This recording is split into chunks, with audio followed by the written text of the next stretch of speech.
Be'ezrat Hashem, pour comprendre ce que nous sommes en train de vivre, que nous sommes dans les derniers instants de ce cycle de 6000 ans qu'on est en train de finir, où, bien sûr, avec la venue de ce qu'on appelle le Mashiach, où toute la vérité va se manifester et que les ténèbres vont arrêter, que l'authenticité va se dévoiler, on va l'apprendre de l'enseignement de la Torah elle-même. En fait, nous sommes en train de lire des passages qui concernent Abraham, Yitzhak et Yaakov, qu'on appelle les Avot. Et nous savons ce qu'il est marqué, Maaseh Avot, Siman la Banim. Ce qui s'est passé dans la vie des Avot, si on comprend tout ce qui s'est passé, on comprendra que nous sommes réellement en train d'arriver à l'extrémité, au bout de cette période, et que ceux qui ont eu la chance de vivre pendant ce cycle, la lumière, pourront passer à l'étape au-dessus, monter dans la spiritualité de niveau en niveau, devenir des, je ne vais pas dire des extraterrestres, c'est-à-dire qu'on va quitter ce globe pour aller vivre dans des lieux qui n'ont rien à voir avec le cycle solaire et lunaire et les étoiles, bien au-dessus de tout cela, puisque tout ce cycle se trouve dans ce dernier monde, qui s'appelle, dans le bas de ce dernier monde qu'on appelle le monde de la Asiya, alors qu'on va remonter à un endroit qui est bien plus haut, où celui que se trouvait Adam Arishon, le premier homme avant la faute, et dépasser ces niveaux-là. Et ceux qui n'auront pas eu cela, bien sûr, devront repasser encore un tour, comme c'est mentionné dans le Talmud, dans la Gemara, dans Masechet Sanhedrin, Daf Tzadizayin, où il est clairement répété plusieurs fois que ce cycle dure 6000 ans. Il y a un millénaire de sorte de néant. Et ensuite, c'est marqué Ve'en akadosh baruchu mechadesh et olamo ela achare shivat alafim shana, et que Dieu ne renouvelle son monde qu'après 7000 ans. Et Rachid dit sur place livro olam chadash, de créer un nouveau monde. C'est un sujet que j'ai déjà eu l'occasion d'aborder dans une série de cours qui s'appelle l'âge de l'univers. Ceux qui veulent revoir tout cela le verront là-bas. Maintenant, on va surtout parler comment sait-on que nous sommes à la toute fin et qu'on arrive au bout du rouleau, qu'on arrive à cette période qui sont Yemot HaMashiach, où un processus a déjà commencé. Il faut savoir que ce processus a commencé par une période douloureuse et triste, celle de cette Shoah, de cette hécatombe de 6 millions du peuple d'Israël qui ont été malheureusement assassinés, qui ont subi les pires des atrocités. Et là, on va aller, pour comprendre ce qui se passe, on va aller dans l'ordre des faits de nos ancêtres, et on va commencer justement par la fin, mais on va ensuite arriver à des détails de notre période actuelle. Nous savons que lorsque, comme on le voit dans la paracha de Toldot, Yaakov doit s'en aller à cause du courroux de son frère Esav. Et une fois qu'il va finalement faire naître le peuple d'Israël par ses 12 tribus, on le voit revenir en Eretz Israël. Et son retour en Eretz Israël, où à ce moment-là, bien sûr, Esav s'en va, est une image de la fin des temps, où, justement, avant la venue du Mashiach, le retour du peuple d'Israël sur sa terre. D'ailleurs, ce grand kabbaliste qu'on appelait Rabbi Daftaya, dans son commentaire sur le livre qui s'appelle Eitz Chaim, qui est le texte de base de la Kabbalah que nous enseignait le Harizal, là-bas, il montre clairement dans les paroles du Harizal qui ont été écrites il y a plus de 400 ans, mais qui sont une transmission depuis le Zohar, que le processus de la Géoula va se faire par justement d'abord que la terre d'Eretz Israël revienne à ses propriétaires qui sont le peuple d'Israël. C'est ça le prélude de la Géoula, et ensuite arrivera la Géoula. Oui. Beshuv Adonai Sheva Tzion Ayinu Kacholmim, lorsque Dieu nous ramène en Eretz Israël, comme c'est le cas actuellement. Et on va voir comment se passent ces événements, la manière dont Yaakov dispose des tribus qu'il met en premier, qu'il met en second, qu'il met en troisième lieu. C'est exactement comment les choses vont se passer, qu'au départ, il va y avoir ceux qui prennent la tête de Eretz Israël sont des gens qui, malheureusement, se sont énormément éloignés du chemin de la Torah, et que petit à petit, c'est l'inverse qui se passe. Donc ça c'est une des notions. Mais sur quoi on va maintenant parler, sur un événement actuel que nous vivons et qui est mentionné dans la paracha. En fait, lorsque nous constatons que Yaakov, que Rivka, qui reçoit une prophétie et envoie Yaakov prendre les brachot, les bénédictions que Yitzhak veut donner, quand finalement Esav se rend compte qu'il a tout perdu, mais il a tout perdu, attention, par son propre libre arbitre. Si Esav avait décidé de bien agir, il aurait même dépassé Yaakov. Ça c'est mentionné dans plusieurs endroits dans le Harizal, mais une des références que je vais vous donner, c'est dans le Sha'ar HaGilgulim. C'est un livre du Harizal qui s'appelle le Sha'ar HaGilgulim, chapitre 29, où il montre que si Esav avait su choisir la bonne voie, il serait devenu plus grand que son frère Yaakov. Malheureusement, il ne le fait pas. En tous les cas, lorsque finalement c'est Yaakov qui obtient ses bénédictions, et qui donc à cause de cela, son père lui dit de partir pour pas arriver dans un combat avec son frère, on constate quelque chose d'intéressant, c'est que Esav va aller se marier avec la fille de Yishmaël. C'est marqué juste après que Yaakov a reçu ses bénédictions, ça veut dire que finalement Yaakov, c'est lui qui remporte l'affaire, c'est lui qui domine tout, et quand son ennemi voit qu'il ne peut pas, il va aller s'unir à la fille de Ishmaël. En fait, ce qu'il faut savoir que là est transmis un message très clair, qu'au moment où on voit l'Occident s'unir, ça veut dire Esav s'unir à Ishmaël, ça a eu plusieurs fois, mais là ça se répète actuellement, c'est parce que ça y est, ils ont tout perdu, et que leurs anges qui les représentent là-haut comprennent que s'ils veulent essayer encore de garder quelque chose de s'agripper, c'est en s'unissant, c'est pour ça qu'il se passe cet événement. Et entre autres, je vais vous donner un exemple qui vient de se passer, mais je vous raconterai aussi des exemples antérieurs. Dans l'actuel combat de la Russie contre l'Ukraine, elle s'est unie à l'Iran.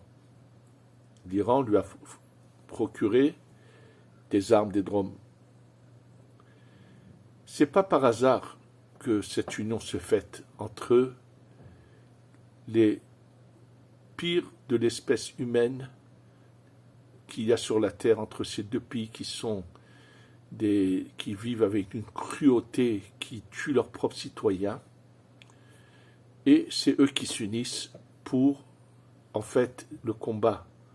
C'est pas par rapport à l'Ukraine. Leur union est un symbole en soi, puisqu'on sait la haine que porte l'Iran vis-à-vis d'Israël, mais elle oublie une chose, l'Iran, elle oublie quelque chose de très important.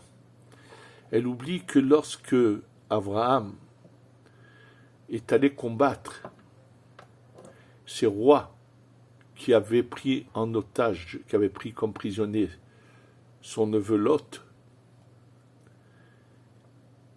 Abraham a pris du sable. Et avec ce sable qu'il a jeté, il s'est passé des miracles. ils oublient quelque chose de fondamental.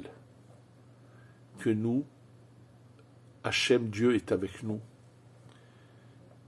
Et qu'ils ne pourront plus jamais toucher au peuple juif. Ils peuvent faire ce qu'ils veulent, ils perdent leur temps. Et cette union, comme je vous l'ai dit, elle n'a pas été que maintenant. Malheureusement, à l'époque de Hitler, il s'est uni également avec le mufti de Jérusalem. Malheureusement, il a eu le soutien du pape Pie XII, on ne l'oublie pas. Et quand dans les coulisses des Nations Unies, on a voulu créer une parcelle de la terre d'Israël, la redonner au peuple d'Israël, il a été dit en coulisses par beaucoup de ces pays qui ont été d'accorder qu'il y a un foyer juif dans la terre d'Eretz Israël. Il y en a qui ont dit en coulisses ce que Hitler n'a pas fini de faire, ce sera les pays arabes qui le feront. Sachez que j'ai un témoignage terrible contre l'Amérique. Au moment de la guerre des 6 jours, juste avant la guerre des 6 jours, j'ai l'occasion de connaître un rave assez âgé, qui est venu d'origine chassidite, qui a été rave à Chicago pendant des années dans une yeshiva, s'appelle Rav Gedalia Rabinovitch. Et lui m'a raconté que lorsqu'il a eu l'occasion de rencontrer quelqu'un de Washington, un juif qui malheureusement avait été tellement choqué par la Shoah, qui était pratiquait presque plus rien, mais qui était quand même resté juif. Et il avait ouvert un magasin de boissons alcoolisées, pas loin du Capitole. Et donc tous ces gens qui travaillaient là-bas venaient souvent acheter de la boisson dans son magasin. Il a raconté la chose suivante. Avant la guerre des 6 jours, lorsque Israël s'est trouvé confronté à tous les pays arabes réunis qui voulaient sa destruction, tous ces gens qui travaillaient là-bas lui ont dit, tu sais, prépare-toi, c'était leur mot, à une deuxième Shoah. C'est-à-dire qu'on va assister. Et ils lui ont dit clairement que les États-Unis n'ont pas l'intention de bouger, de faire quoi que ce soit pour venir sauver Israël. Et il leur a répondu, cet homme. Il leur a dit, nous, on a un Dieu qui va nous sauver. Ils l'ont tous ri au nez. Pour eux, c'était toute une évidence que puisque ils s'étaient unis, l'Égypte, la Jordanie et la Syrie, pour la destruction du peuple d'Israël, que ça allait se passer. Et bien sûr, avec quelle fierté, il les a revus après cette guerre des 6 jours, où ils ont compris que ce qu'il a dit était juste. Il leur a dit, vous avez vu que notre Dieu nous a pas abandonnés cette fois et qu'il nous a sauvés. Dieu ne nous a jamais abandonnés. Malheureusement, je ne vais pas parler de cet épisode tragique de la Shoah, qui nécessiterait des heures d'études pour un peu comprendre cet événement tragique et douloureux. Qu'on ne peut pas, comme ça, dans un cours, développer, expliquer. Et il y a peut-être pas tout ne s'expliquera jamais. On attend que vienne le Mashiach pour nous éclairer, nous faire comprendre cet épisode terrible. Mais, en tous les cas, il faut le savoir que même quand on a été soutenu par les États-Unis, ils avaient un intérêt, et jusqu'à aujourd'hui, on voit qu'il se mêle et il ne supporte pas de voir le peuple d'Israël la tête haute et écraser ses ennemis. Exemple tout simple, nous venons d'assister à des élections en Israël. Dans ces élections, il y a eu des partis qui ont eu un grand nombre de députés. Je parle par exemple de cette union entre le député Smotrich et Ben-Gvir. Et actuellement, au moment où je vous parle, je ne sais pas comment les choses vont se développer, ce parti a demandé à ce que le ministère de la Défense soit donné à ce député qui s'appelle Smotrich. Qui c'est qui se mêle et qui veut empêcher, qui veut s'ingérer dans les affaires d'Israël? Ni plus ni moins M. Biden. Oui, il met de la pression. Il a très peur que ce soit quelqu'un qui vienne leur dire les vérités en face et qu'il leur rappelle que ces nomades qui se font passer, qui s'appellent des Palestiniens, qui sont ce mélange justement de Édom et Ishmaël qui cherchent à nous détruire. Pas seulement eux, aujourd'hui, pratiquement l'Iran est un mélange également. Il y a eu entre l'Occident, il y a eu trop de mélanges. Et c'est tous ceux-là qui veulent nous faire du mal, mais qui n'arriveront pas, bien sûr. Donc, qui s'unissent pour nous faire, pour nous détruire. Il faut le savoir que la Russie se soit unie également à l'Iran. Il y a une haine contre le peuple juif, il faut le savoir.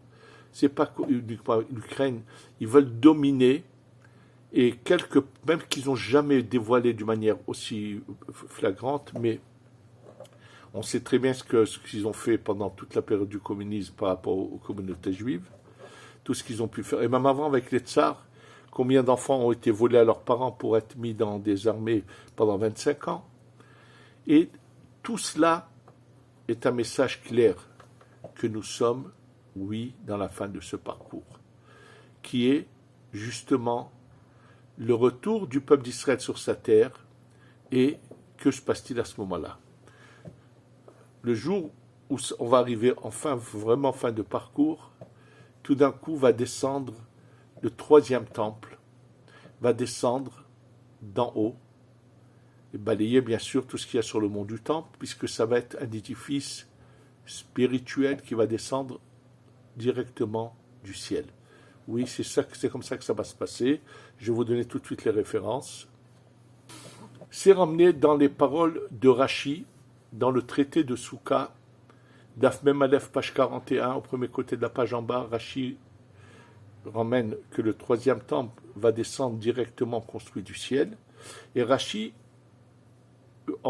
ramène le verset dans la Torah qui se trouve à la fin de ce chant qu'a chanté Moshe Rabbeinu après la traversée de la mer, qu'on appelle Azasher Moshe, et à la fin c'est marqué Mikedash Adonai Konenu Yadecha, le sanctuaire saint, le Mikdash, le Betamikdash de Dieu, qu'on fait tes mains. Oui, le troisième temple est fait par Dieu et descend. Et sachez que ces paroles de Rashi se trouvent dans deux endroits dans le Tikkuné Hazohar. C'est mentionné qu'effectivement, les deux premiers temples qui ont été bâtis par les hommes ont pu être détruits. Le troisième, qui descendra directement du ciel, sera éternel. Ce qu'il faut savoir, c'est pourquoi c'est un édifice spirituel qui descend, parce qu'il va servir de tremplin pour nous faire passer à l'étape suivante. En fait, ça va être de la lumière qui ne sera pas accessible à tout le monde. Bien sûr que le Mashiach va faire les guerres qu'il faut pour détruire tous ceux qui nous ont voulu du mal, qui nous veulent du mal. Et je ne parle même pas du jugement, du grand jugement qu'il y aura, ça c'est une période ultérieure, où Dieu fait revivre toutes les générations de ce cycle et fait en passer en jugement tout le monde qu'on appelle Yom Hadin Agadol Ve'Hanora. Mais il faut qu'on sache qu'il va y avoir l'accès à l'étape suivante va être une période très longue.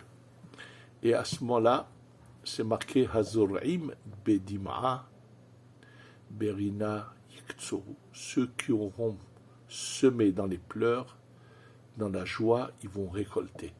C'est-à-dire tous ceux qui se seront sacrifiés, qui auront fait de tout pour revenir à la maison chez papa, chez Akadosh Baruch Hu en Eretz Israël, qui auront tout fait pour, qui ont malheureusement commis en payé de leur vie, finalement, c'est dans la joie ils seront en première loge, ils seront récompensés. Bien sûr, nous vivons des moments souvent pénibles où le mal continue à lever la tête. Et quand j'ai mentionné tout à l'heure l'apport de M. Pidouze avec Hitler, je vous rappellerai que ce n'est pas que lui, c'est que l'État d'Israël le Vatican avait du mal à accepter cette réalité. Tout simplement parce qu'ils n'ont pas arrêté de proclamer que pourquoi on a perdu la terre d'Eretz Israël et on s'est retrouvé en exil, c'est parce qu'on n'avait pas voulu accepter leur idolâtrie du Christ. Je peux vous donner un témoignage que j'ai eu d'une personne qui est représentée maintenant, mais que j'ai eu l'occasion de rencontrer il y a plus de 45 ans, qui un jour m'a raconté son parcours dans la vie, d'origine de Bretagne, m'a raconté pourquoi il finalement s'est rapproché du judaïsme et a fait sa conversion. Il m'a dit, lui, il était de parents qui étaient de bons catholiques, mais sa grand-mère, elle, s'était écartée de ce chemin. Ça avait été une femme qui avait beaucoup lu et qui a découvert l'authenticité des choses et qui lui parlait souvent. Et il m'a dit qu'un jour, quand il était enfant, en revenant du catéchisme du dimanche, il lui a dit à sa grand-mère que le curé leur avait dit que pourquoi Dieu a emmené l'Holocauste sur le peuple d'Israël, il y a eu ces 6 millions de morts par Hitler, c'est parce qu'ils n'ont pas voulu accepter le Christ. Elle lui a dit, ne crois pas à ces bêtises, et elle lui a expliqué pourquoi, et il a grandi, et il s'est donc rendu compte du mensonge qu'on lui a enseigné pendant des années. Il avait fait des études d'anthropologie, et il m'a raconté que lors d'un voyage en Libye, il avait vu des Arabes libyens rentrer dans une synagogue, prendre ce qu'on appelle les rouleaux de la Torah, et venir en pleine rue, devant tout le monde, les jeter par terre, les ouvrir, les piétiner, faire vraiment un sacrilège. Ça l'avait choqué. Et il a réussi, il ne savait pas, il n'avait pas encore fait sa conversion, il était en route seulement. Et lorsqu'il a parlé avec un des responsables de l'islam, il lui a dit, c'est comme ça que vous conduisez? Et il avait honte, ce personnage à qui il a parlé. Il lui a dit, écoute, partout il y a des extrémistes chez eux aussi. Bon, et il a réussi à ramasser ses parchemins, les cacher et les emmener en dehors de la Libye. Et finalement, il a choisi le chemin du judaïsme, il a compris où était l'authenticité. Malheureusement, cette manière de se conduire vis-à-vis du peuple d'Israël, on sait ce qu'on a passé dans toutes les générations, et là, on arrive dans ce fin de parcours, où bien sûr, il y a des gens merveilleux qui ne sont pas juifs, qui ont toujours une attitude qu'on appelle Hassidé ou Motaolam, les justes des peuples, mais bien sûr qu'ils vont être eux aussi, vont avoir le droit à cette période qui est après la période messianique, ce qu'on appelle le Olam Haba. Le Olam Haba, ce n'est pas où se trouve actuellement les neshamot des tzadikim en stand-by jusqu'à cette période. Ça s'appelle le Gan Eden.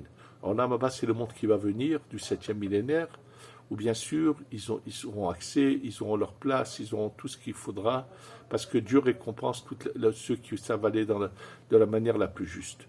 Et le fait qu'on voit les événements dans lesquels nous vivons actuellement, c'est évident que toutes ces guerres, tout ce qui se passe, d'abord ça a fait déclencher un mouvement de beaucoup de Juifs de quitter la Russie et l'Ukraine et de venir, et de plus en plus de gens réalisent que finalement leur place est ici, mais nous sommes vraiment, à tout moment, on va voir tout d'un coup ce temple descendre et la lumière venir, nous délivrer, et Be'ezrat Hashem, Akadosh Baruch Hu, va nous montrer très vite, comme il est dit, Ket Sam Lachosher. Il y a une limite aux ténèbres, et la lumière arrive, et tous ceux qui font du mal, Dieu s'en occupera. Mais tous ceux qui auront choisi le chemin de Dieu, l'authenticité, la lumière, quelle joie et quelle récompense que nous puissions voir cela très vite, très bientôt. Amen. Ve Amen.